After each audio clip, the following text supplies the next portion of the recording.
Prenez part aux prières qui demandent à Dieu l'unité de son Église. Renouvelez, continuez cette prière sacerdotale. Qu'il soit un, Jean 17, 11, 22. L'Église est une dans la vie de Christ et dans l'amour de l'Esprit. Hélas, elle ne montre pas que ses membres soient un dans l'unité de l'Esprit. De là, la nécessité du commandement. Conserver l'unité. Demandez à Dieu que son Esprit opère avec puissance en tout pays, dans toutes les églises et congrégations de croyants. Au bord de la mer, quand la marée est basse, on voit quantité de petits étangs avec leurs habitants séparés les uns des autres par des rochers à mesure que la marée monte. Tous ces petits étangs sont submergés et se confondent dans le grand océan.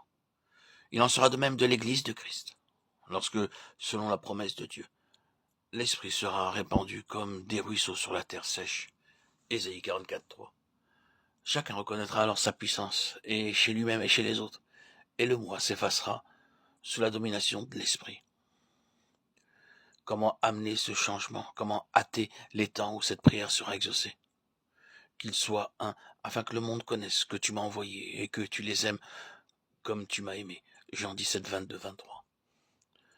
Que chacun de nous commence par lui-même.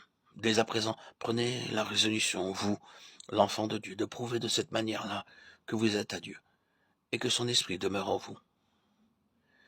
Mais pour le pouvoir, pour vous réunir non seulement à ceux qui sont d'accord avec votre manière de penser et d'agir, mais encore à tous ceux chez qui l'esprit habite, il faut que l'esprit vous domine entièrement, qu'il ait la haute main dans tout ce qui vous concerne et que vous ayez la conviction intime qu'il demeure en vous. Priez sans cesse le Père, que selon les richesses de sa gloire, il vous donne d'être puissamment fortifié par son esprit dans l'homme intérieur. Éphésiens 3,16. Et faites-le avec la certitude que le Père accorde l'Esprit au nom du Fils. C'est pendant que vous adorerez avec foi au pied du trône de Dieu, et que vous serez ainsi en communion directe avec le Père et le Fils, que l'Esprit prendra possession de vous.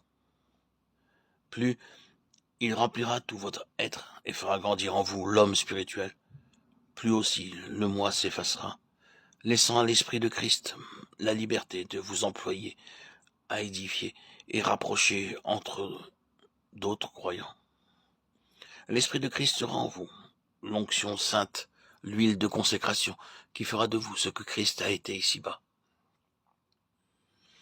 Le messager de l'amour du Père.